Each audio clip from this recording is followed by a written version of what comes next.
HQ, and we are live. Boom. Star Trek's Insidious invasion of Comic Con. Today on 268, the episode of Trekland Tuesdays Live with me, Dr. Trek, Larry Nemechek, coming at you right here from the heart of Trekland through Portal 47. For the big picture, some sanity and clarity in all things Star Trek, or many things Star Trek anyway.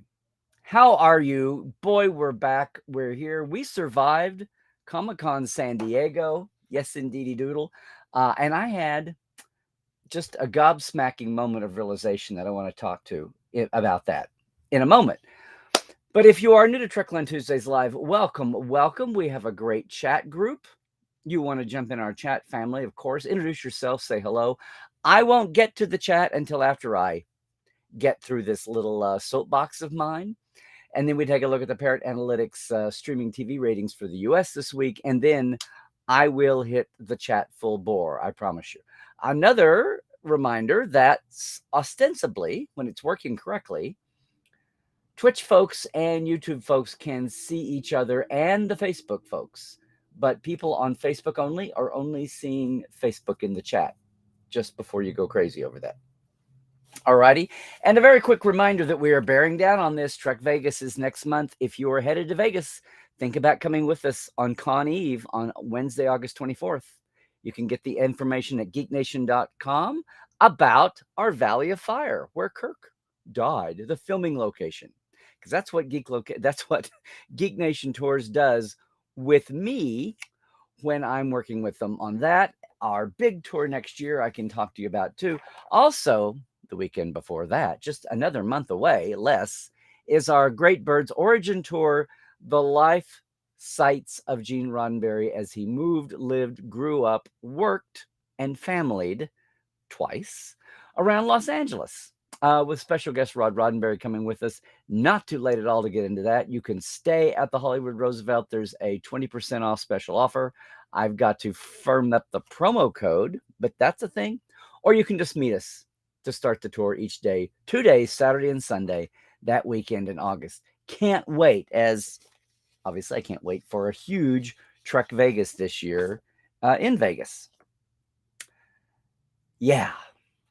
Comic-Con San Diego. Now, here's the thing that struck me. Of course, all the attention went to the big Hall 8 moment, right? The big Hall 8 splash. And it kept you rolling, right? It totally kept you rolling with news, headlines all over the place. Well, I'm going to save my reaction to that, unless somebody wants to do a question. I'm going to save my reaction to that to a new feature at Trekland we're launching this week called Second Opinion with Dr. Trek. It will be short. It will be to the point. It will be, okay, a little gushy fanishy, and a lot of fun. I'm going to save that for a nugget that we're going to have on our channels. Today, as we say, sanity, clarity in the big picture, something that may make you think a little, especially if you weren't at San Diego or have not been. And again, there was plenty to follow. Everybody by now has seen clips. They've seen all the major news sites have done their synopsis. They've tried to get you. There's been video put out. The studios put out video. Comic-Con doesn't allow live streaming, so it doesn't take away from the fun of the freshness. And I'm going to tell you right now that that the worst place in the world to see the Hall H moments, even to do the live tweeting, is to be about 200 yards away in some other part of the convention center or in the sales pavilion where I'm usually signing about that time. The Wi-Fi is so bad or it's so sucked down. The worst place is to be in the convention center if you're not in Hall H. The years I've worked the press room right after, you can't go to Hall H and then go to the press. You've got to be sitting in the press room when they tromp over. And there's a whole army of folks sitting in the press room about to interview stars and creatives who did not get to witness what just happened. You might get press handouts about the highlights, assuming the highlights happen, but you miss out on the impromptu unless you've got a really strong FaceTime Confederate sitting in, and I mean Confederate little c. You've got an assistant. You've got an ally. Somebody on your team is sitting in Hall H streaming for you and feeding you the info that you want to do. That's great. But if you're a lone wolf, you're out of it, which makes no sense. But having said that, yes, Star Trek had an hour and a half in Hall H. 3 of the series, you saw all the fun, you saw the crazy. Hopefully, you saw the sidebar marketing. And boy, shout out to the Star Trek and the Paramount Plus team, the Paramount Global team this year. My old friend John Van Sitters, I got to talk to him more than I have in years. A lot of the new team that's come along, I was worried that after the splash that there had been a pullback, but boy, with 5 series going full blast all year, they're turning over, got a good team in place, and you could tell. People enjoyed the Wrath of Pecan ice cream mobile truck. It had been beta testing here in LA, went down to San Diego. And yes, that 10 Forward pop-up, which had been here in LA, I believe it went to at least one other convention since March, and then was down in San Diego. It was the set pieces artfully rearranged from Young Guinan's alternate history 10 Forward bar from Los Angeles. And a lot of the set pieces, a lot of the dressing was all there. But it was an active bar, as it was here in LA. People could get hourly slots, and then there were at least 2 parties there. The big Saturday night when you may have seen a ton of pictures. To their credit, they had licensing folks. I don't mean studio, I mean licensees. They had a lot of the fan and media press there. A lot of folks just in the family. Of course, 2 of the casts made appearances, took pictures. I'm going to talk about this in a minute. And somehow they'd had a filter and allowed a lot of just really strong, active fans in. And it was a big hoot for a lot of folks. It was the old location. The outdoor area was the old location of Dick's Last Resort, if you know San Diego. So it was an outdoor place and then inside. So yeah, Star Trek made a big splash, even the ones that grabbed headlines. But I got to say, Star Trek was much more insidiously present. The bigger, more long-lasting impact of this Comic-Con this year may not have been the Hall H moments and the marketing. And I'll tell you why. You've heard me say a lot here that Comic-Con is not your typical convention for fans. It's as much a trade show as it is a fan convention. And it's a press event as much as it is a fan convention.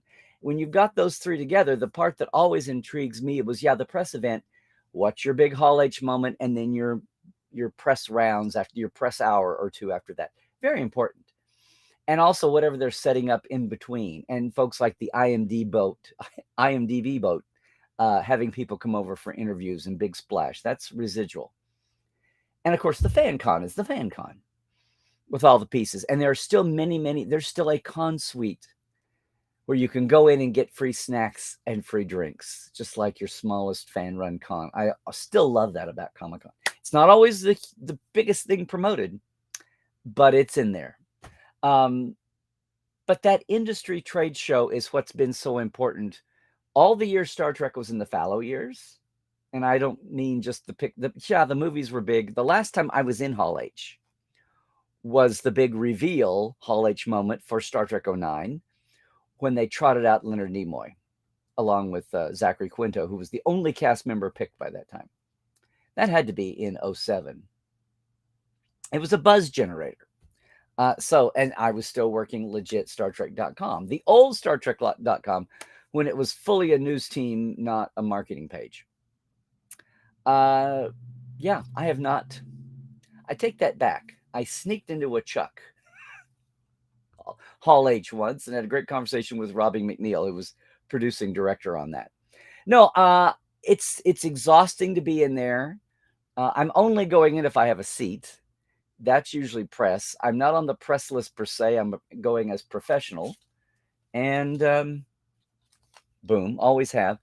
And I have to remember to add to the list, and I didn't think of it in time because I had my own stuff to do. Point here is, over the fallow years, Paramount and whatever, CBS, whatever the hell it was not a big player. And I know media has evolved. We've had the rise of streaming, much less the rise of the premium channels. Yeah. What's important now, and since the comeback of Star Trek in, let's say, 2016 for the 50th, and having just announced something would be happening on CBS All Access, a new Star Trek, with little tiny bits of buzz, they started to rebuild the high chair at the big people's table. What I'm trying to say is that high chair has gradually grown and grown and grown. And now, alongside DC and Marvel and ABC, Disney, Lucasfilm, and go down the line, alongside the big boys, Star Trek has finally got its big boy chair back. The thing is, it's not just about the Hall H moments. And this is what I mean. They have a wonderful con app. It's searchable. You can set up your own schedule. You can pick your exhibitors, your panels, your people, all of that. And again, we're talking about something that went away for 2 years. The city of San Diego misses. I was just looking here. They estimate, the Convention Center Corporation of San Diego estimates that the con this year, this is what they missed. And the 2-day little get by over Thanksgiving weekend was a drop in the bucket compared to this. 164.1 million to the region, with at least 3.2 million in hotel and sales taxes for the city alone. Now, one thing they did do was cut down the tickets. They're still dealing with COVID. It's crazy. Just to give you if you saw pictures, and some of this was what I was trying to do too, it was a mask mandate. You had to show vaxing, you had to show a fully vaxxed record or a negative test from 72 hours, and then you were required to mask the entire time, which really happened. I saw maybe 1 out of 300 people without a mask, and then they were getting the evil eye. The door Nazis, the private security that does everything, manages lines and doors and pinging, and of course you are clinging in with a ping here on the scanners. They track you to see where you went in and went out, traffic flow. They politely reminded everybody, oh, mask up, mask up. And nowhere did I ever hear, I asked one person, she said, I said, have you had compliance all day? Have you had any blowups? And she said, yeah, I've had a few, but I'm sure hundreds and hundreds to 5 or 10. So that was a thing that was something to see. Overall, Comic-Con pulled back the curtain from 150 known tickets. I still say there's more like 180. But from 150 stated number back to 135 up front. So they lost that revenue. And there was, you would think, big deal. What is that? 10%? You would think that would not resonate, but it did. Between the diversifying around the campus, all through the Gaslight District, the sidebar buildings, spreading it out to the other hotel spaces, even more than in past years. The exhibit floor was very navigable. It felt like there were a few less booths. And even the big players had pulled back their big booths. There was not lavish spending on huge, elaborate. There were a couple. But everybody, the exhibitors, the studios, the publishers, the game companies, all of those folks had ratcheted things back.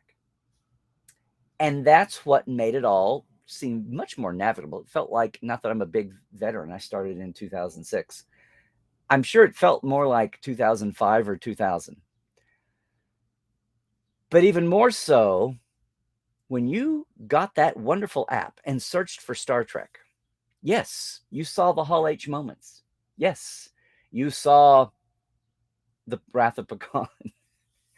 And you saw some of the sidebar events like the 10 Forward pop-up outpost, which was also open free to the public with that outdoor bar, by the way, I should say. It was great PR, great marketing promotion for Star Trek. But what you didn't realize was when you do that search for Star Trek, I counted last night, you got Hall H. You got Dr. Trek's 2 signing times in our panel. You also got 60 different panels over the 4 days with the Star Trek element. And what I'm talking here about is, yes, there were a couple of, there was the Roddenberry panel for once. Okay, for one thing, that was Rod Trevor with good friend John Champion. There was Neville Page, the great makeup designer and ship designer, had a solo panel. Yay. You had some that were game presentations. Okay. There was a Star Trek Wrath-a-Con screening. Fine. IDW had a comics panel just about Star Trek. Yay. for their 400th issue. And the Star Trek Resurgence game, which is kind of a 3D avatar personal game. Henry Alonzo Myers went in and lent his cred to that. So that popped up. And yeah, the Star Trek Fleet Command game from Scopely, they had a solo panel. But aside from even those industry panels, and just think, those 3 licensees I just mentioned, 3, 4, they were not around. They were not around before the 50th. The difference here, the dividing line, is 2016, not just because the 50th and the year that Star Trek had Spock on the cover of the overall program, which was unheard of, because the Berman era missed the Hall H year. It all came before the blow-up of Comic-Con. People kind of attribute that now to Twilight. When Hollywood found Comic-Con in a big way in San Diego and everything exploded. That was the late aughts, like 07, 08. That was the meltdown year and the year everything changed. And it had been growing since then. But that was the year Hollywood found it and brought the power of Hollywood, celebrity and star power and marketing bucks. Yeah, the Berman era missed all that. So it's great to see all that happening now, say, with the TNG cast of Picard Season 3 all having their moment there on stage. That was awesome. But here's the thing. Outside of the biggies there and those 3 or 4 licensees, there were another, I don't know, 20 or 30 panels with a Star Trek creative involved. When you searched for hashtag Star Trek, you got like 60 panels. You got 60 entries. For instance, a panel on composers for sci-fi TV and movies. Boom, there's Jeff Russo. Right? Composer after Michael Giacchino for a lot of the current TV Trek. Panel on Afrofuturism, moderated by our good friend writer Jimmy Diggs. Here's a panel on creative collaboration. 4 or 5 people. Here's Martin Bernardin with his Picard credit and his other credits too. How to work in TV, film, and costuming. Okay, the assistant costume designer from Star Trek Picard, Garnet Philo. Most of these folks I've not had the pleasure yet to meet. It's been a help that Picard was here in LA with creative professional people available to go easily, but they're not all from Picard. Gloria Kim, who was the costume illustrator on Strange New Worlds, Toronto, and Dorothy Bullock Erickson, who was who makes specially custom-made costumes on Avengers, Infinity Wars, and yes, Picard, LA-based. They were 3 of the 5 people in a panel on how to work in TV, film, and costuming. A history of film costuming panel was a solo given by Augusta Avalon, who is a costumer and seamstress on Picard, also Obi-Wan. And yes, it's a shared credit, but they're there, they're repping. Dustin Adair, who worked in visual effects on Picard, was in a visual effects panel. Aaron Walke, our friend from Prodigy, who's basically the showrunner now in the day-to-day room, he was on a panel called Making a Nerd Living, taking your hopes and dreams and turning the corner and going there. Our old friend Bo Yeoman Kim, boy from Discovery, worked on the pilot of Section 31. We'll see what happens with that. She was in a panel of writers talking about how the writer's room works. A panel about women hyphenates. Now, in the old days, in the Jerry Taylor days, they called that triple threats, like writer, director, producer, that kind of thing. In this panel about women as hyphenates in Hollywood, here's Hanelle Culpepper, who was a director on Discovery and Picard and was an EP on Picard. So, I mean, it's... and Maggie Chan, who was a concept artist, scenic concept artist on Picard, also legendary in American Horror Stories. She was in a panel on concept artists, And of course, Erin McDonald, Dr. Erin, she the science consultant now for the current science shows. She was in a science and science fiction panel, as well as our panel, along with Thomas Marone from Star Trek Online. Star Trek Online, who did not have a physical presence or its own panel, but there was Thomas repping for Star Trek Online. I mean, he was his own guy, but it was nice to have the credit. My point here is that when you searched for Star Trek, yeah, you got the big splashy events, but think what it does to the fan psyche and to colleagues in the industry. Now, yes, they're very much aware of what their peers are doing. And they're very much aware that Star Trek is back. And not just with one show, but with 3 lives and 2 animateds and another live soon on the way to replace one of the lives that's going away. So, that's hope that's happening. That is happening. But for the fan psyche and for the media to be scrolling through, look, whether you're sitting there analyzing the program guide or you're just walking in and out of random panels, you're the building wrap on the Hyatt with the 5 current leads, including the 2 animateds, was awesome. That got lots and lots of pictures on socials. But that was big and splashy. Again, the Insidious thing that is turning the turnstiles here for future Trek, getting fans of other shows who came in to see their Game of Thrones hero or their Marvel hero or their, you name it, Mandalorian hero, creative, makeup, costuming, visual effects, writers, go down the line. You see them on that panel, but there's a Star Trek person over there or someone with a Star Trek shared credit. I didn't mention Bernadette Croft, the costume designer from Strange New Worlds, was in a costuming panel going from cosplay to costuming. Actually, when I got to watch with her gnarly Australian accent out there. That's what it struck me. This is really an insidious revolution. Star Trek is this is the grassroots. This is bubbling up from the nuts and bolts.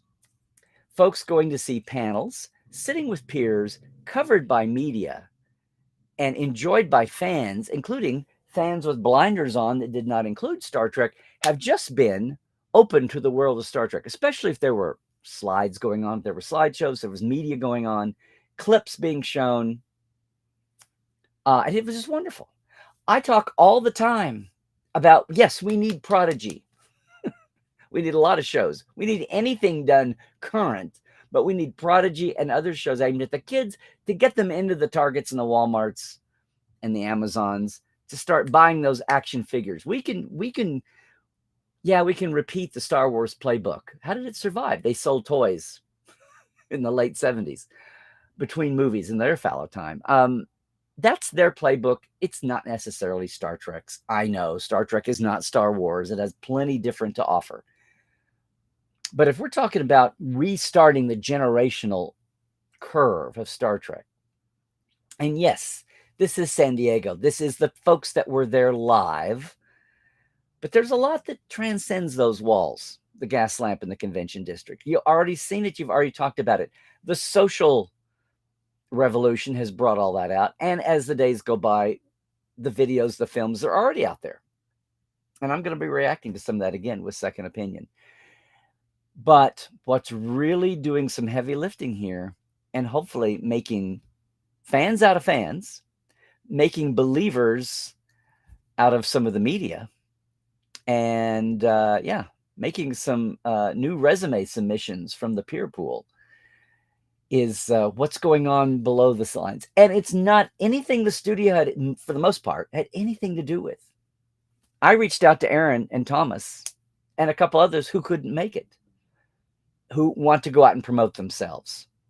Unlike sometimes the media hoop that they have to jump through to get permission, folks do panels on their own. And especially the folks who aren't ordinarily getting the big, huge limelight, folks like our Portal 47 folks. Some do, some don't. And they all have wonderful stories, insights, and expertise to lend. That was what was revolutionary about that. And not that that's anything new. All these panels are made up of folks from all the different credited shows, franchises, TV, movies. But until the last year or two, that has not included Star Trek. The shadow of Star Trek, the big tent of Star Trek, did not extend very far, even when it did make a splash in Hall H. And that, my friends, may be the most long-lasting repercussion out of this Comic-Con. And as we emerge out of the pandemic, it's 2-3 years behind schedule to happen. But now that things are coming back full bore, hopefully, stay away, monkeypox. hopefully, hopefully that will do nothing but increase. Even with the specter of Picard shutting down in LA and all the production now being housed in Toronto, the live production doesn't include writers and visual effects folks who mainly stay around here. But yeah, we'll miss some of those LA folks like in costuming, some of the rest. But um, that's not going to go away just because everything's Toronto based for live shooting. It would be great if we had some more LA live shoot and all those careers could be here closer. But so much is being done even before the pandemic. But now so many people work remotely anyway. If they're art, if they're design folks and they're not hands on for the shoot, they can be anywhere. And a lot of them are still here in LA outside of even visual effects and the writers' rooms. So I want to see much more of this.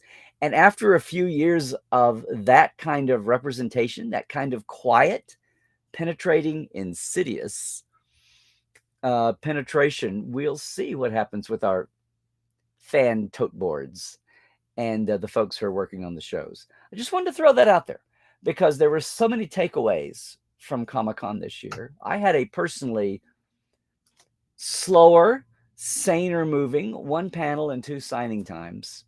Got the logistics down. Amazing to see the masking happening. And yeah, we all dealt with it. Now, evening trade parties, not so much because, you are eating, you're noshing, and you are drinking, So fingers crossed on that we don't have some kind of huge industry and BNF explosion. You know BNF? BNF's the old fandom term. It basically stands for big name fan, which you get. That was the old 60s, 70s, 80s LitCon era. Hopefully we won't have an outbreak out of that community. I'm gonna test tomorrow night just to make sure. They're saying 5 days now with the BA5, not just 3. So I'm going to be doing that. But there you go. I'm curious to know what the Comic-Con explosion of Trek news with everybody in the chat today, how did it strike you? What were your questions? What did you goo-goo over? What did you squee at? What did you scratch your head at? We'll get to that. That will be our chat for the day, or anything else you want to talk about, as usual, here on Tuesdays Live. Hey, here's where I, of course, have to thank all of our Patreon folk. Okay? That's in our TTL club. Of course, we've got Diana Hopkins, Robin Wilson, Lawrence Todd, Anne-Marie Siegel, Keith Rombach, Justin Porteous, Blaze K, Nathaniel Robinson, Andrew Jazimski, and Pranakasha Productions. And then, I always do this, with our live wires, Rusty Harold, Halbert Gunn Johnson, Robert McLean, Alan Hoenzi, J.R. Poole, Byron Bailey, Dave Gregory, Gay Clevin Lundstrom, and Casey Shafsky. Very easy to be a Patreon. Hopefully you're starting to see some improvements here in the streaming network. It's just $5 and $10 a month. I'd love for you to help us out if you can. If not, no worries. But if you are able to do that, I keep it low and I keep it very low key on purpose because we have a lot of other ways to jump in across Trekland, Portal 47. It's patreon.com/Trekland Live. I appreciate it if you can, or even think about it. Yay. Hey, everybody. This week, we are on hiatus from the Trek Files. So, no new episode this week. We will be back in 4 or 5 weeks, depending on how the schedule goes around Vegas and some of the folks we've got lined up to guest. So it's a perfect time to go back and check the back catalog. We've got 8 seasons of 24 episodes apiece, including folks that are no longer with us. So if you want to hear from Dorothy Fontana, if you want to hear from Richard Arnold, it's a good place to go. If you don't know those names, perfect time to go Google them, because that's what the Trek Files is all about. And speaking really quickly of RIPs, wow, what a month this has been. We lost Greg Jean. We lost Dorothy Duder, who was not just Doug Drexler's longtime wife and love of his life, but a food stylist and the food stylist for Enterprise. So yes, not just plus one Trek family, but Trek family all the way. Had been battling cancer.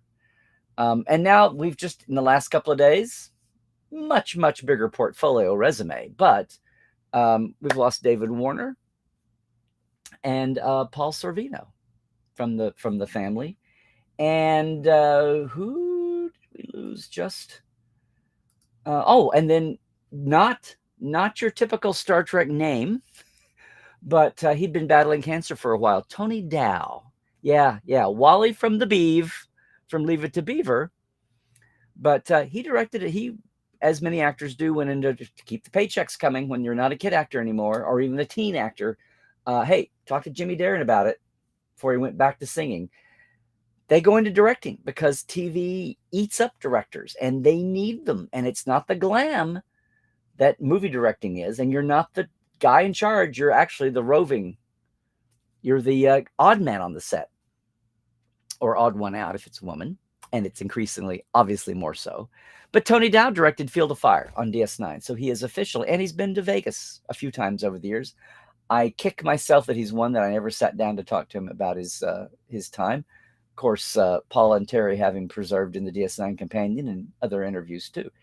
He passed away just this morning. So it's been one of those periods where we are very conscious of those we're losing. So we think of them and honor them as we have everybody who's passed through. That's part of what we do in Portal. I'm turning the wrong way. What am I doing here? Oh, we lost her. Boom. We lost the board there. So many folks contribute to Star Trek. So many new folks are coming in. I'm so glad that people are having a chance to actually meet them, including some of the Toronto people. Hopefully that will increase. Hopefully, like New York Comic Con, the East Coast events can maybe utilize that too. I will always be jealous of Toronto sucking up. God meant for Star Trek to be made in LA. But we'll get there. That's also one of the themes, obviously, of the LA influence on Gene Roddenberry and Star Trek that we will get to when we host the Gene Roddenberry tour. Boom, one last mention. Hey, that's going to do it for today. If you are with us later, not live, I really appreciate you checking us out here on YouTube. But, there's lots of ways to catch us otherwise. Larry Nemechek at Twitter, Larry Nemechek's Trekland on YouTube. Please like and subscribe if you haven't already. And on Facebook and Instagram as well. Lots of fun Instagram stuff lately coming out of Comic-Con. And portal47.net if you want to have your mini-con all year long, every month, the package. That's going to do it for now. If you are leaving us for YouTube, just remember, you could be with us live some Tuesday and join in the chat that we're about to dive into here. Otherwise, everybody, please take it easy out there. Please stay well. Do all the things. I just saw 150,000 people do it in San Diego. It was amazing. Stay woke. Check your sources. It's going to start to get ugly as we get closer to election season. And trek well, everybody.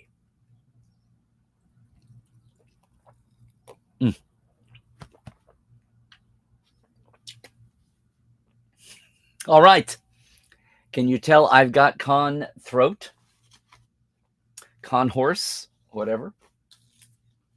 Oh, wait. I totally forgot to show off. Yeah, the professional badge. I wanted to mention that Prime Video was all over the place. All over the place. They had wraps on all the buses were sponsored. Not 5 sponsors with little mats on the seats.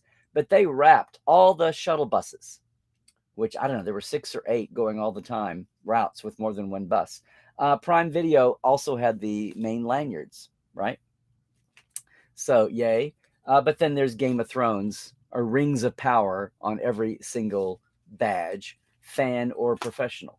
But what I also want to do before we leave today is I don't make a ceremony out of this, but increasingly in years past, life moves on after cons. There's no time for con blues.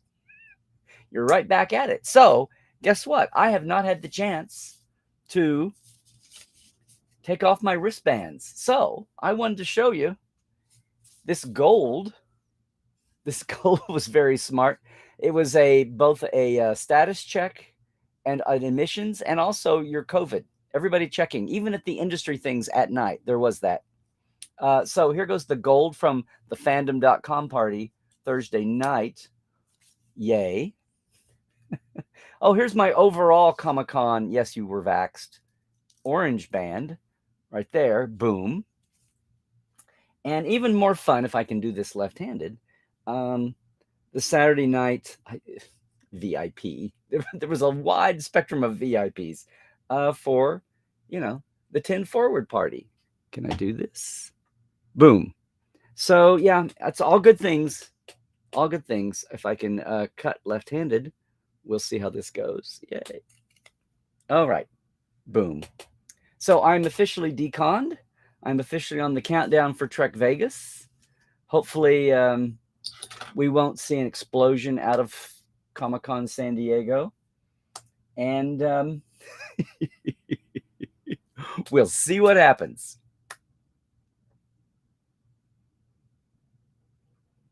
All right. That will be another fun edit for the YouTube side. Hey, here we are. Let's look at the Parrot Analytics this week. We had, as we all know, no new Treks for the first time in ages. What did that mean for the Parrot Analytics? And if you're new to Trekland Tuesdays or this whole concept, Parrot Analytics is a company out of New Jersey that came to the States, I don't know, nearly 8 or 10 years now. What's it been? We found them about 3 years in when Discovery suddenly put this whole thing on our radars. We didn't care about streaming until then in Trekland. And ever since Discovery's fall, we've been watching the week-to-week US numbers that they post on their site. They don't measure raw numbers because they're measuring the internet, because they're not the old school Nielsen ratings that were public and all about setting ad rates. They are scouring the internet because the streaming companies don't share their numbers, and the Nielsen's are a moot point to them. No commercials. So this week, oh, come on, everybody. Boom. This week, the streaming onlys, and these are the US numbers, the top 10. They do this in dozens of countries around the world. Where was Strange New Worlds for the week ending the 22nd is out of the top 10. There you go. The minute you're not new, minute you lose that hot buzz. Now, where did they go? We'll see. The top 10 was Stranger Things, still blowing up the world, nearly 200 times more popular than the average show in popularity, using this average demand expression, which basically is glorified buzz any way you can scour it out of the internet. Critical, studio, fan-based, whatever. It's the talk. Stranger Things, then The Boys is way down at 51 times more popular. Then Mandalorian, Only Murders in the Building, my next hit to watch. Our Flag Means Death, The Umbrella Academy, Ms. Marvel, The Witcher, Resident Evil, and Ted Lasso. Over on the overall side, Stranger Things, digital from Netflix, is blowing the lid off. Then SpongeBob, Game of Thrones, Better Call Saul, Sesame Street, Breaking Bad. Then The Boys at 51, the only other digital in the overall top 10. Then Saturday Night Live, South Park, and Walking Dead. Well, you might say, gee, where does that leave Strange New Worlds? Has it fallen completely? They have been at around that 32, 33 mark. Well, Ted Lasso rounds out the digital top 10 at 25. So apparently, Strange New for the week fell to some point below that. It might have been number 11 for all we know. What we do know is that in the trend lines that they post by show, it's still, for the last 30 days, it's still a 31.9 times factor more popular. That's just a hair below.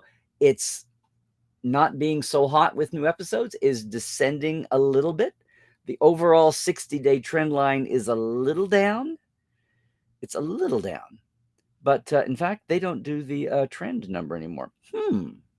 They've changed that. Well, it's still coming in at 31.9 for the 30-day trend. It will probably drop a little lower. It's still more popular than 98.9% of all other action adventures across the board. So there's that. What we need to start watching now is what's next up in the batter's box. Yes, Lower Decks. We need to watch what's going to be bubbling up. And oh my Lord, Lower Decks. Maybe somebody wants to talk about that today. I'm going to save it for for second opinion.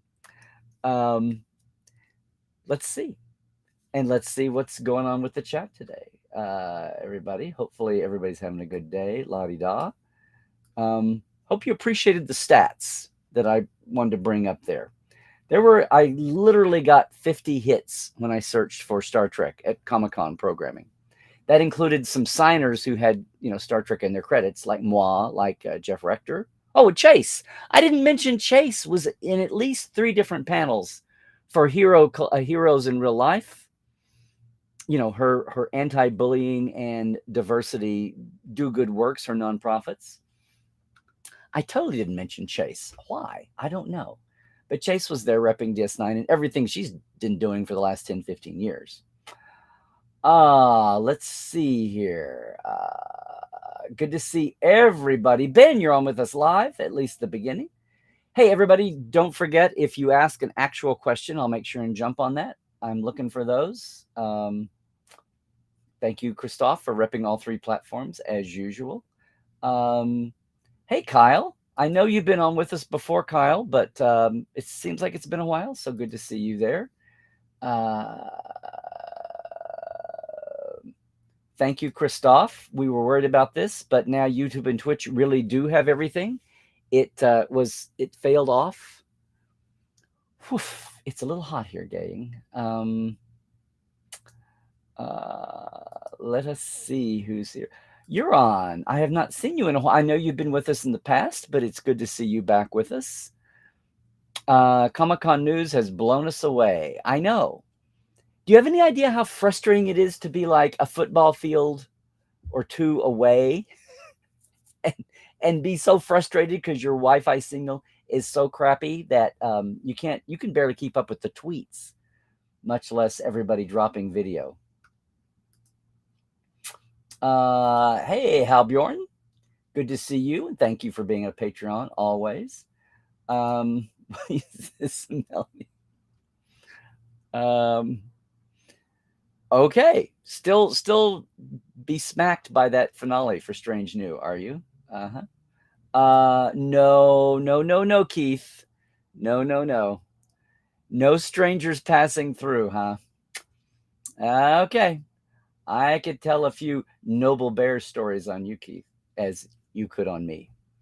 Good to see you, man. Hope everything's well. Hope you all aren't melting down too badly. Keith and I went to high school together, okay? Let's see. Oh, Jim, hi. Sorry you missed me at SDCC. Had a great time and bought too many copies. Can't wait for Trek Vegas. Well, okay. 135,000 people. Maybe you missed me. Although, I had 2 4-hour signing table times. You could have come by then, but I hear you. You want to laser focus down on your Trek at Vegas. Is that it? It's going to be interesting this year. It's going to be wacky in a new building. Everybody being a little off kilter.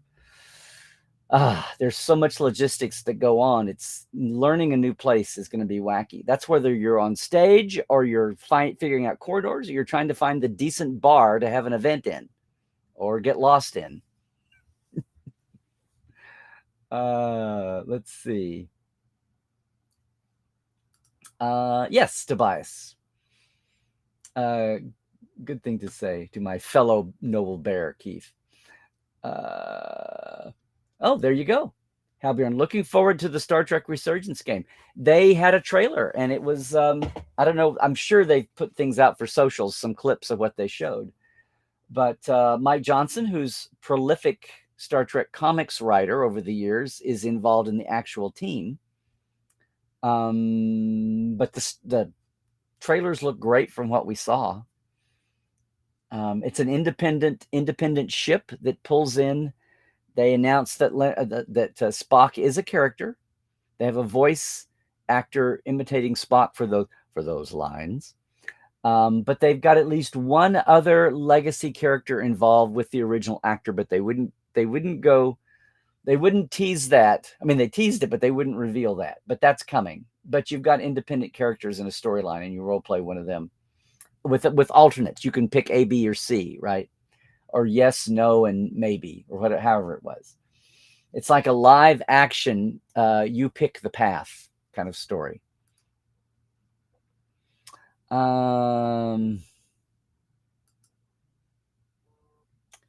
Ben is saying, reported that the year Comic-Con brought Robert Downey Jr. to help promote the first Iron Man is when everything changed. That could be. I know that we saw Iron Man. It was out in theaters, so I may have been at the first one after the advance promo was out. All I know is that I started going to Comic-Con when Enterprise was off and the world blew up. When the Berman era was over, and the official fan club and communicator blew up, and when the Viacom divorce happened. And suddenly everybody I knew and worked with was gone or underground, except for maybe 3 or 4 people. It was a scary time. And I had enough bandwidth and some friends to help me navigate, although the navigation then was nothing like trying to navigate today. Although this was a nice setback year. That could be. I've read that it was the Twilight explosion, including the year that woman was hit by a car and killed, and the world was shocked to find out it was a 40-year-old Twilight fan. It just totally blew the dweeby teenage Comic-Con nerd, comics guy. Totally blew the stereotype up for a good reason. Sadly, it was tragic, but she gave her life for stereotype busting. Yeah, Big Bang was also a big draw back in the day. Was that like kind of eventual, or was there like a 1 year it all changed? The year it all changed. I first knew Comic-Con was a thing from watching Chuck and having Dave Trotty and Dan Curry show me around the sets and seeing the Art Deco in his bedroom in the beginning with all of his Comic-Con badges taped up. Actually, authentically researched Comic-Con badges. Great graphics. Lay off. The time crystals, Worf, it'll turn your hair white. Okay, the Worf hair color thing is hysterical. It's like, really, guys? Really? we just I can't believe that of all things. Do you know how long it's been since 1994 or even 2002? It's been 20 years. Yeesh, yeesh, yeesh. Klingons pay for having their kids accelerate and grow up fast. Then they, no. I don't understand. I don't understand. And Worf, in All Good Things, was an alternative future, fake Q future. And we know how those Q futures happen. They, blip out of existence. It was funny. It was strange not having a Discovery panel. Yeah. Well, it's just the way it will work. And that may be, unless they intentionally they realize this. And if the shows now settle into a pattern, they may realize they'll never have fresh Discovery. So they may make a special effort to do that. But Discovery is also the old brother. It's the big brother of the new family, and all the younger shows. Look, they had the headline. I can't believe they revealed. I had known about the crossover episode with Lower Decks and Strange New 2 or 3 months ago, and a couple of details about it, but nothing big. Yeah, more on that on Second Opinion. But I was shocked that they revealed it now, because it happens a good ways into the second season, which is only 10 episodes, so whoop-de-doo, I know. It won't come back around for another year, though. You've got to wait months and months and months to get back to it.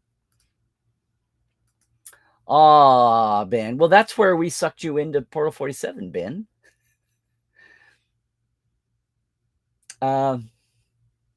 Good deal. Good deal. Yeah.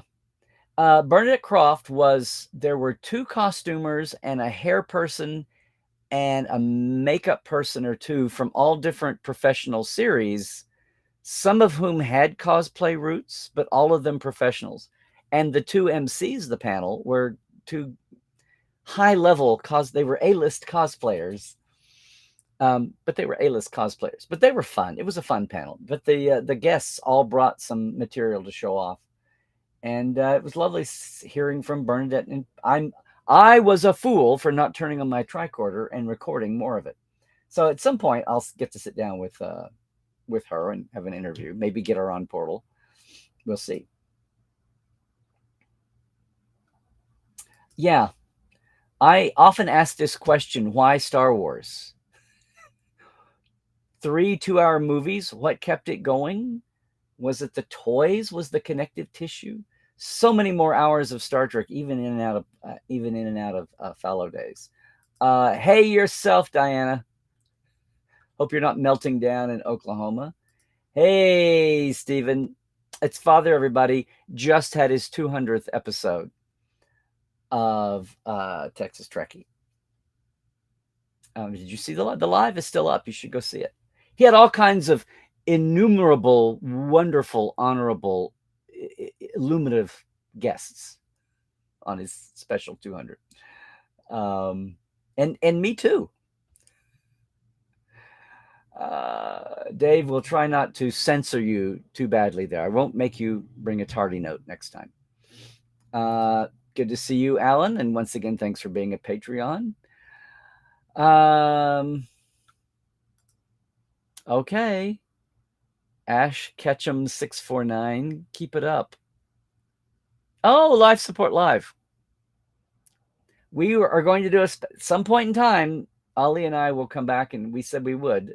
Depends on his schedule, well, mine, but he's the new dad with the second kid right now. From the Lower Decks preview, baseball is back. Just make a slow turn around the pylons. That was awesome. Oh, Sophia, you're never too late to join us from Portugal. Yay, yay, yay, yay. What panels did I actually see? I actually made an effort to try to go. Thursday was my big day off. And that's when I saw the Bernadette panel. I sat through the Roddenberry panel. Parts of another one. There were overlapping. There were panels starting on the half hours and hours, which was really maddening. I could still look at my app. See? Boom, the Comic-Con app. Boom, there you are. And I'm going to hit my schedule. And there we are. What do I have here? There's the Thursday and the Friday or Saturday. No, that's the Friday. Huh. Oh, that's my signing time over here. And then there's the Hall H monstrosity. Yeah, see, the Hall H was up against my signing time, but I would have ducked out if I'd had a seat. Oh, no, there's, all kinds. It was a big deal.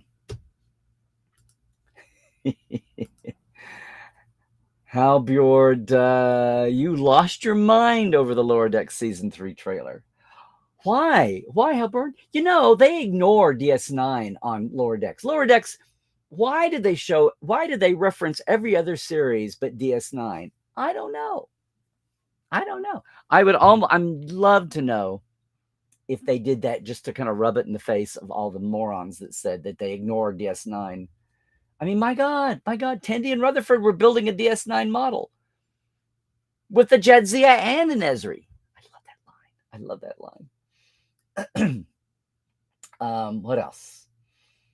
I think you're not alone, though, in losing your mind over the Lower Decks trailer. Oh, my gosh. Anne Marie, you've cycled through Trek Files 3 times? You're insane, girl. I don't care if you do have a PhD. You're insane. You're a Treco PH file. Okay, I'll let you. Yes, those promotional stills are amazing. Good on them. Wait, what? What? This was fake news? Are you shitting me? Are you what? Is this going to be another one of these? It was because he's been on his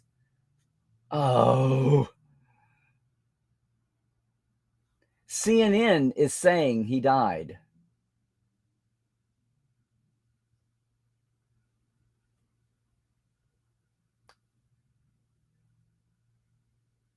Oh, he is in hospice. Okay. This is sad. Who did this just happen with a few months ago? They died soon after, but somebody we have so much automation. I mean, everybody, newspaper. There was a Mary Tyler Moore episode once where they had their obit file of people who were probably going to they have TV and radio have packages ready to go to summarize people's lives in memoriam, and they're just sitting there. And then when, at a certain age, they're ready to go. And somebody, yikes, accidentally did that. So I bet the tweet that I tried to at least get done this morning to be on top of things is now moot. But you're absolutely right, Rusty. They have updated this story. Now the story is how it went out falsely, and they don't know. He's still in hospice. He's still breathing and receiving hospice care. They are not sure.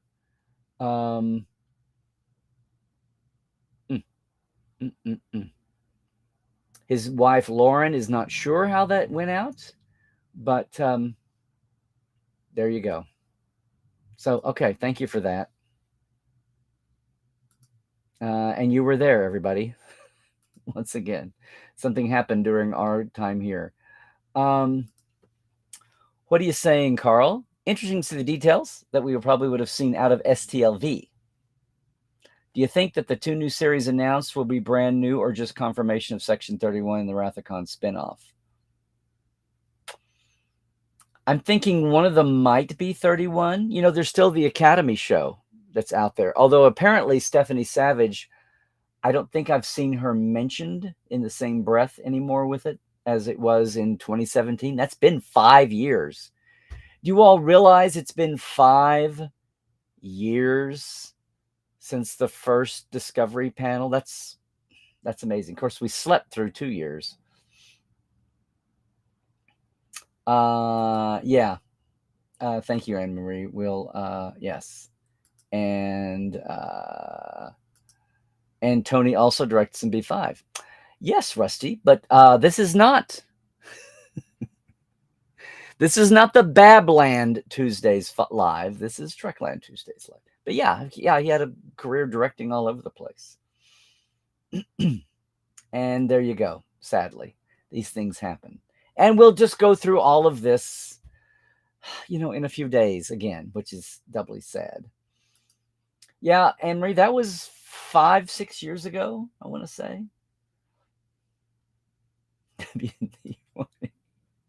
WD-40 for my chair. It's pretty good most of the time, Ben. It only does that when I really lean back. So the trick is not to get too relaxed on camera.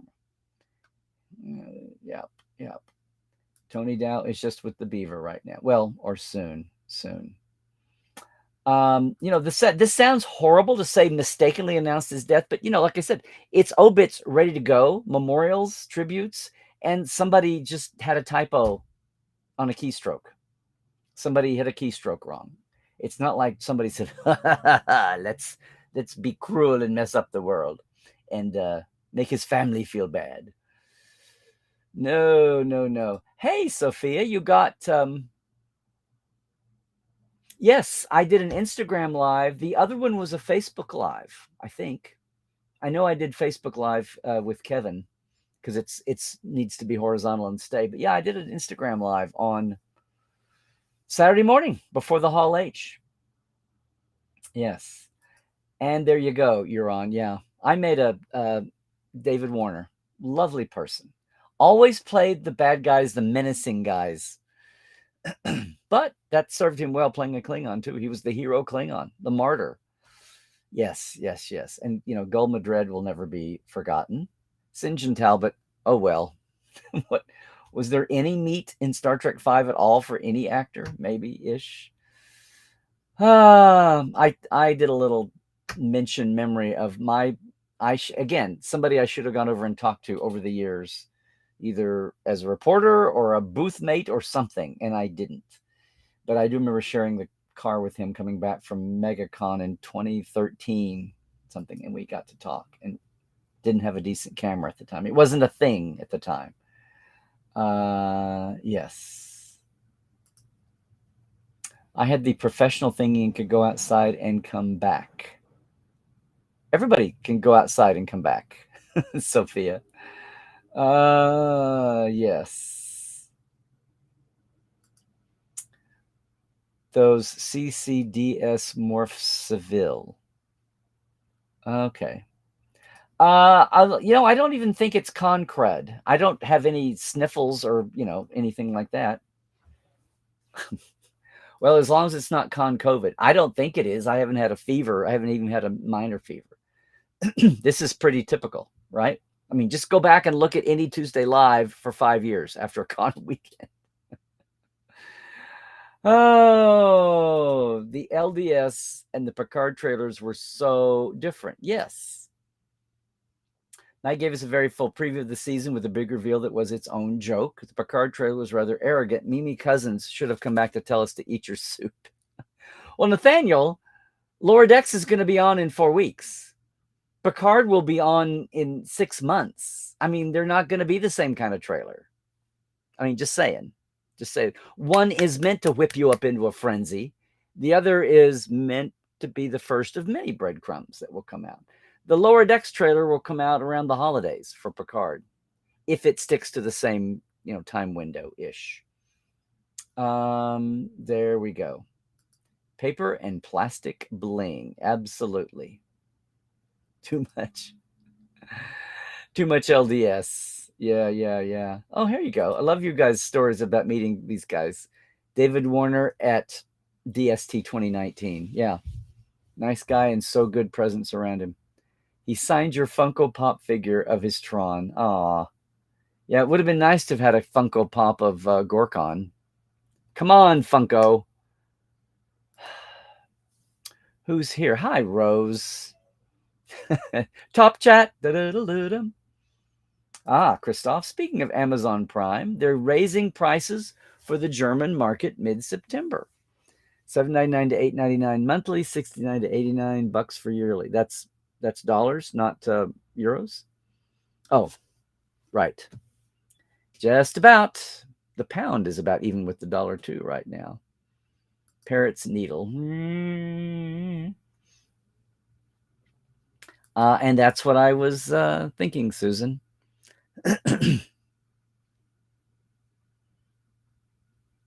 Probably 11 or 12. When does Lower Decks start back up again? The end of August 25th, Di. Just in time for Trek Vegas. Strange Decks, Lower Worlds. I know. So we're looking forward. Worf's new full mustache breaks canon. Oh, and how many other pics have we seen of Worf from 2501? Lower Decks. Yes, and you better believe Pop Culture Hero Coalition. Heroes in Real IRL is the Twitter handle. Absolutely. Still here, Ben. Oh, for the time lag. Yes. This is a question, Nathaniel. Had I not had Connor Rath, I might have had a book wrapped up with them as well. So that's kind of one player out of the market, assuming that they don't, we don't know. We do not know. I even had a chance to hobnob a bit with a couple of some old friends who would know, and they say the jury is still out. So we'll see. We will see what happens. I know. Happy birthday to Nana, by the way, today, How's the Lower Decks Strange New Worlds crossover most likely to pan out? Well, guys, I'm saving this for second opinion, but think a minute. Lower Decks is the 2380s, whatever. Strange New Worlds is the 23 early 6. I mean, they're a century apart.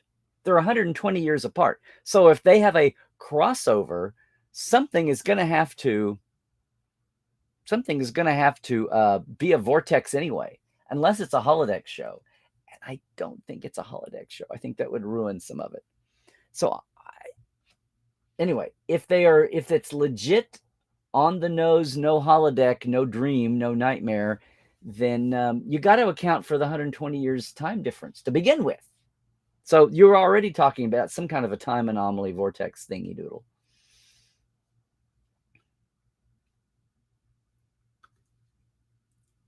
I don't like your actual questions. Yeah, I wish you could have been down there too. How is the lowered excess and every cross most likely to pan out? Hilarious, of course. Yes. Yep. Yep. Clink. Absolutely. Yeah. Good idea, Rusty. I wish I could too.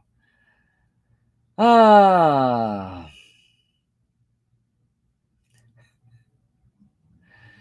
Really? There's nothing on YouTube new? Oh, new for researches. Hope to too. White Wizard Wharf. I'm just amazed.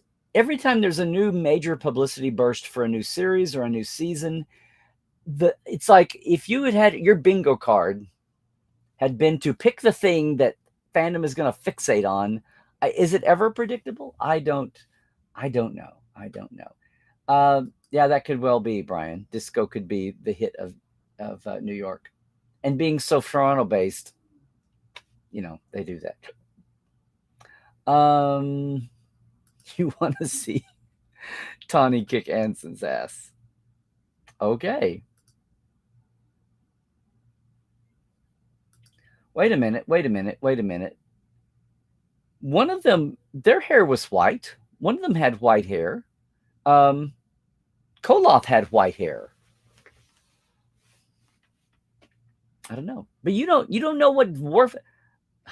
You don't know what Worf's done for 25 years. Maybe he's been around radioactivity. I don't. The whole thing's crazy. Forget species diversity. How about individual diversity? I don't know. There was an old white-haired, the white-haired Klingon butler. Corehead. Anyway, fans like me ruin Star Trek. No, fans like you spice up the chat threads here. Trying not to melt down. Yeah. But it's flooding in St. Louis. Only 103, you Okies. Okay, and you new Okies. Rose, it's going to be just a random thing that pops up. It's not going to be live, and it's not going to be tied to a day. Eventually, when we get back to New Treks, I'm going to try to do it on Saturday, midday. But it won't be live. It won't be interaction. It's just me popping in for 5 or 10 minutes. It's meant to be YouTube friendly and bite-sized. But I'm going to do some makeups between now and when we do that. But thank you for asking. You guys are I've not promoted it really. You guys are kind of getting advanced word. Just something to be more YouTube friendly, and something where the people that don't want to even take this 30 minutes edited down, that's still way too much time. And I get it. That's the nature of the biz. That's the business of the nature. TikToks, 30 seconds. Whining at lower decks just feeds the beast. Yes. Oh, did I say PhD? Okay, one of those D's. Sorry, Anne-Marie. Did I just demote you to all those fake doctors? Not the fake doctors, but just the fake doctors.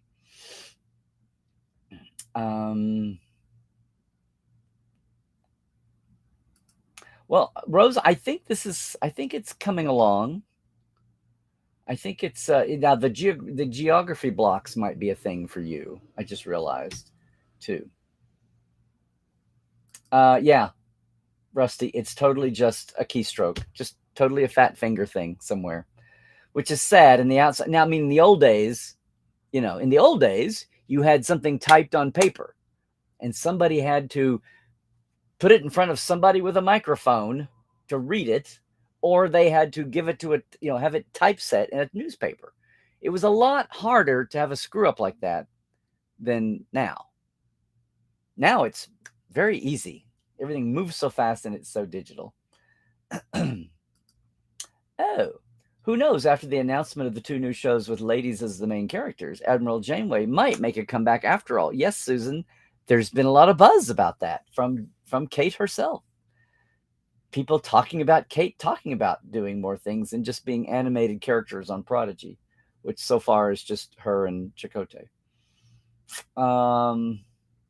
Admiral Janeway and Captain Kim. No, we need to have 30 years go by and Harry is still an ensign. No, he's a Lieutenant JG. That would be fitting. Woohoo! Oh, she could lead a Starfleet prison on some orange moon? Okay. Oh, CCDS was lives from backwards, building instability to flip the front cap. Gotcha. Yeah, I was with a social media person who was shocked that Instagram didn't flip. I'm like, you need to turn in your shingle. Stop. Just call yourself a Twitter and Facebook person. Don't pretend you know Insta. That's one of the. I always would talk about the mirror universe if I had time in an Instagram anything video. I always talk about coming to you from the mirror Trekland because it's all backwards. I'm sure they would appreciate that, Di. The full mustache is distracting, but at least he isn't an eggplant Klingon. Well, they said years ago, Dorn said he would never be not a Klingon as he was. And Terry has said off and on over the year that if they ever had Worf, because they've planned this for over a year, obviously.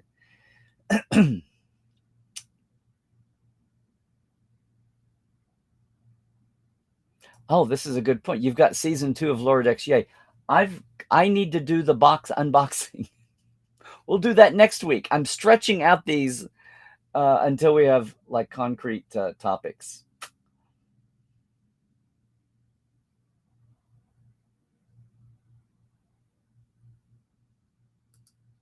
Martok look younger on Lower Decks than Worf. Wow. Okay. Okay. There's a topic I have for an upcoming Tuesday's Live that I know you all are somewhere on the spectrum of kidding to being serious. I do not understand this fascination with Worf and his hair and his aging. I'm amazed. All due respect to everybody, Nathaniel, you and everybody, because it's obviously a huge topic of conversation. But I bet sitting around the offices, I'm sure Terry is sitting around saying, everything we threw at you and Worf's hair is what got attention. I know. Hey, we're getting down to the end of the chat, kids. Harry Kim should still be an ensign cleaning Harry Kim should still be an ensign cleaning the monument to Chief O'Brien. Oh, yeah.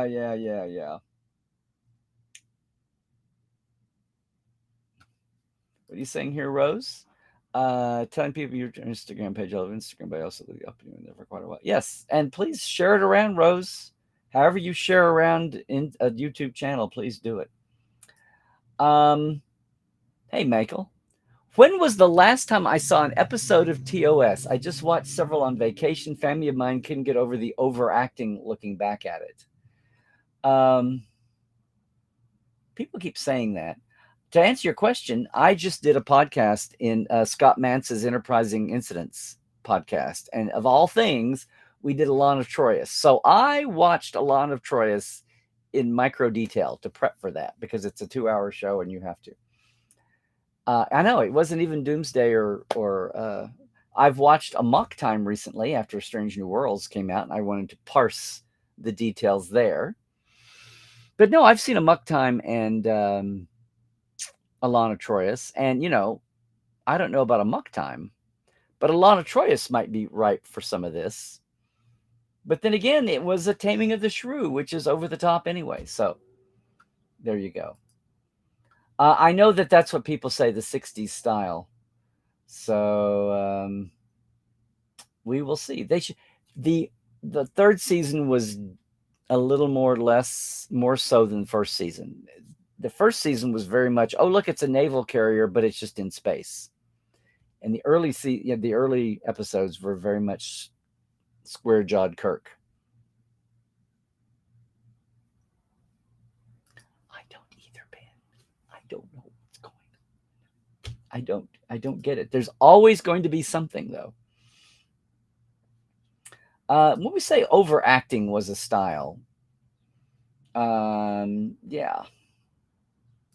And well, define overacting. If you watch a comic book show now where we have villains, the villains are chewing the scenery just as much in these serial and these comic book shows as they were back then. Oh my God, what about the incest Romulan Darkseid twins? No, you must do the plan. Now, don't worry, I'm going to do the plan. If you don't do the plan that's secret, we're in the shadows talking about it, then I'm going to get you and you're going to be out of here and you won't do the plan anymore. I'll do the plan. You'd better. I mean, come on. That went on and on and on and on. Oh, and it's not their fault. I've seen Peyton List do other things. She's and Treadaway both. Mm, mm, mm, mm, mm. Hey, Steve, just popping in. Sorry if I missed it, but my thoughts about what's to come on Strange New Worlds. Insider info from Anson. Well, fellow former Captain Kirk, all the insider that Anson gave to me. No, for one thing, Anson would never do that because they're high profile and they would get where you have to go find your stuff is from the low key people, your Portal 47 people, especially the ones that know that if you've been around 30 years, you're not going to go run off and blab it. No, I mean, the Lower Decks crossover was one thing I'd heard about a couple months ago. What I was curious about, and what I asked one of my insider higher up peeps, who's not an actor, was the shock at releasing it already. And basically, apparently, it had leaked out enough around town, so to speak, that they were worried about it breaking out. There's at least one website I saw today that's claiming to have mentioned this a few weeks ago. But they were so worried about it breaking out on its own that they did not want to lose control of it. They wanted to be on top of it and be the ones to break the amazing. So they pulled a little stunt at the panel and had, Tawny and Jack come out and crash the Strange New panel and yada yada. Yes. My other point about, I've said this in my posting, I had a selfie with Anson. It came after I had a chance to do another couple, and I didn't want to force it. And when the casts were in and the casts were out of the outdoors 10 forward part, and I went, oh, well, I'll just do one some other time. And late in the night, I turned around and he and his friend and maybe a handler or maybe another friend were very quietly sitting over talking by the bar. And I was like, he's still here? But that just told me volumes about, about Anson. I should say that for another comment, though. But no, I didn't drill down for any secrets. I would not do that. That'll happen in time. Sorry, Steve. The big secret that I knew is now out. So, there. Well, you think Worf looks distinguished in white. Well, yes, he does. Again, really? Geordi's in gray white, and no one's having conniption fit over that. Wonder if Avery overacted on Spencer. Next rewatch. Did Avery overreact on Spencer? Good call. Shades. And scene. People were thought to like their entertainment more childish back then. Shades of too cerebral fixing. I don't know. We should watch that. I know that the relevance, going into the 70s, a lot of that calmed down. My God, you watch Perry Mason, and there's a lot of not naturalistic acting still. Like the hangover from the 30s and 40s is still around. It's an evolution. Maybe some of these actors are performing in the theater. A lot of it. Uh-oh.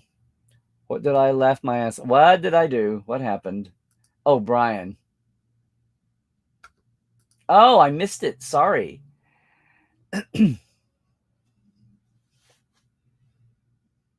Yes. Absolutely. Absolutely. Anson looks like he's having fun.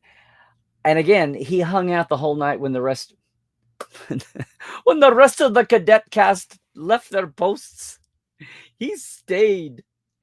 He stayed all night, very low key. And it wasn't like there was an endless stream of people going to haunt him. He just hung out and was like, oh. And at the end of it, I went over and said, look forward to sitting down with a real sit down at some time. Yeah. Instant Purple Hearts. Wait, he's not injured. Well, he is eventually. Yeah. Purple Hearts. Okay, now we're at the end of the chat. How's that for a landing? Yes, Anson does look like he's having a lot of fun. He's very, as we say, comfortable in his own skin. And I got that just watching across the room and just the fact that he was still in the room. Yeah, it wasn't a manic situation at all, especially after another. It was only a 2-hour thing that kind of lingered into, 2 and 15, 2 and 20. Yes, folks. Hey, thanks for joining us on Tuesday. I just wanted to plant that idea of a seed out there that changing the fandom landscape, changing the paradigm is not just about your big splash headlines. It's about building the awareness and the presence from the ground up. And that's certainly what the individuals and or the studio are doing with our Trek creatives at the biggest show of all, San Diego Comic-Con. Again, not just a fan convention, not even a press event. It's a trade show. And there's a lot of networking going on all weekend that's not in a panel room. So there you go. Once again, though, love to have some of you headed for Trek Vegas come with us on the Wednesday tour, geeknationtours.com. Also love to have anybody interested in this Gene Roddenberry Life Tour here in LA the weekend before Vegas. It's the end of the Gene Roddenberry Centennial. Love to have you with us. You can find out about both of them at LarryNemecek.com. And once again, a shout out to all of our TTLers. Thanks so much for your support. That's all at patreon.com/Trekland Live if you want to see. Simple $5 and $10 levels, or you can add your own. And of course, the Trek Files, boom, is on hiatus, but it's a perfect time to go start checking out some of the back catalog. Hey, that's it. Once again, on Twitter, it's Larry Nemecek. Everywhere else, it's Larry Nemecek's Trekland, basically. That's Instagram and Facebook, and especially YouTube. We're going to be beefing up the YouTube channel. So thanks again for our Patreons and everybody else's support for doing that. That's going to be it for me. And as always, as we head into this summer and we see what the waves are going to do, stay healthy. Do all the things. Stay woke. Check your sources. And trek well, everybody.